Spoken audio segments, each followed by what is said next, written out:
So tell us now, can men and women, can boys and girls, can they be friends? Can the girl like have this confidence that, look, I'm just going to hang out with the guy, and you know, the girls, they're jealous of me. You know, they give me a problem. He's nice to me, actually. He praises me. He's always telling me sweet things. He's so nice, you know. I'm not going to do nothing with him. We're just hanging out. Can this happen? Is this I mean, can it happen? It's happening. Uh-huh. That's for sure. It shouldn't happen. That's also for sure. But can it be that we're just friends? Is it going to stay like, can boys and girls be friends? No. No, boys know that all too well. They won't admit it, but they know that very well. Sometimes girls don't, and that's what I worry about for my sisters, my daughters, is that sometimes they don't realize the elaborate scheming of men. Elaborate scheming of men. Yeah.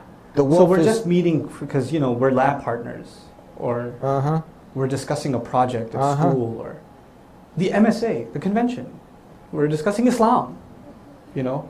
And the sister won't see through it at all sometimes. And actually we have to raise the level of awareness and caution among our sisters, so that there's no harm. You're going to interact with men. That's going to happen, right? In the business world, in the school setting, at the work setting, it's going to happen. You are going to have interaction. But what are some guidelines that you have to respect that can make those interactions healthy as opposed to unhealthy?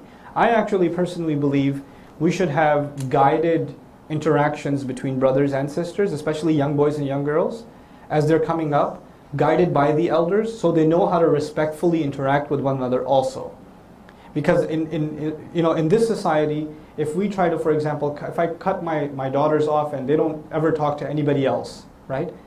Eventually they will go to college. Eventually they will go out in the workplace, or they'll go to the airport or travel or this and that, and there'll be other people around. I don't want them to be shocked when they see the outside world. You know, keeping our children in a bubble is not going to save them. But at the same time, letting them loose and saying, hey, do your thing. That's also insanity. We have to find a way of guiding interactions between brothers and sisters, especially boys and girls, even teenage boys and girls and things like that. It's okay if they have an interaction with each other so long as it's respectful. And the boys are trained where to keep their gaze and how to keep the conversation business only, and how to, you know, how to make sure they recognize when they're crossing a line, and the elders are supposed to be there to guide those conversations. A lot of times in youth settings, even in religious youth settings, there's no older figure shepherding the conversation or shepherding the interaction. Like youth groups exist, and the guys and the girls, they're all a bunch of teenagers and they're running their own thing. Because youth should be leaders. Well, yes, in most things, but in some things you guys are ridiculous, and you need elder people to be there. Older folks to be there. As far as, you know, this like unnecessary interaction between men and women, especially, you know where this happens? This happens with people that you spend a lot of time with. So you go to college with some people, or you go to work with some people, and you know there's lunch and there's just, you know, meetings and this and that, and it's regular. And what that does, it gives shaitan an opportunity to maybe not convince you one time, but hammer away at you 1% at a time. And it adds up, you know, until it becomes a very, very big problem. Just the other day, I got a phone call. It was one of the most, it was a very typical phone call. Usually I don't take these kind of phone calls, but this time I just said, I was in a bad mood, so I took it. So, guy calls me, says, you know, I'm going to this college, and there's this girl, she takes all the classes I take. Actually, it's the other way around, I'm pretty sure, but it's nice that he put it that way, you know. So she takes all the classes I take, yeah, And you know, we discuss classes and work and career because she's in the same major. You know, we've been talking for a couple of years. I haven't done anything wrong. I was like, yeah, sure you haven't. And then he says, you know, but she just told me the other day that, you know, she's considering a proposal. And my heart sunk. And I don't know what to do. What should I do?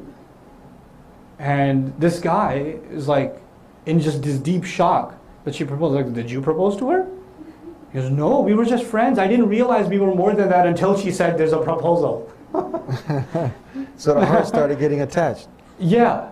And I said, dude, what do you want to do? You just told him like yeah, that? Yeah, what do you want to do? You want to marry her? Talk to her parents. Go. But there's already another proposal, and I think she likes the guy or something. I don't even see life is worth living anymore, and blah, blah, blah. And I was like, okay, here's the first thing you do. Go tell your parents. And he's like, 21, 22 years old. I tell him, go tell your parents. And he says, no, I can't, they'll kill me. And I said, okay, so you can't live without her, but you're not man enough to tell your parents. No. Why were you spending so much time with her? I just liked her, she was a real friend, she used to listen to me, blah, blah, blah, all this stuff. Look, if you're gonna go around, did you know religiously, I asked him flat out, did you know religiously what you're doing is wrong? Going out with her and sitting and having fries at McDonald's is wrong. You knew that or no? Yeah. Well, now you know why Allah says don't do it. Because it hurts. You know? There are consequences of this in the akhirah, but emotionally people get scarred. People get really messed up. And they don't realize the price they pay emotionally even in this world. I would argue even, it's not fair to the people that these kinds of individuals will eventually marry. Because they're not emotionally attached purely to the person they married. Their mind is somewhere else and they're reminiscing about somebody else, you know, and it's not fair to another person. So even from an emotional point of view, it's unfair, you know. Yes. The other thing is, in this culture of dating and, you know, seeing somebody and then not seeing them, now you're seeing somebody else and things like that, you just learn to become insensitive to other people's feelings. You just, at the end of the day, you just turn into a customer looking out for yourself. First time a guy gets dumped, he's depressed. The next time he's like, I'm going to be the one doing the dumping, you know. So he's just, I'd rather not be hurt myself. I'd rather, you know, be dishing out than taking, you know. So you just become more and more inhumane. And that leaves you incapable of having a family. Because at the heart of family is love and compassion and courtesy and worry about somebody else. You become bankrupt of those feelings as a result of these like petty relationships, shallow relationships. Absolutely. Did you get to see a video that some not yet Muslims made? And we say not yet Muslims because everyone has the potential to submit to the one creator and not his creation. That's what a Muslim is.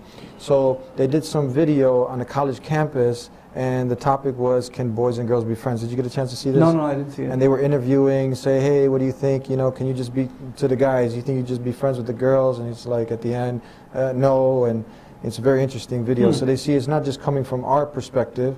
It's coming, people know this. This is something, no, this is obvious truths. Yeah.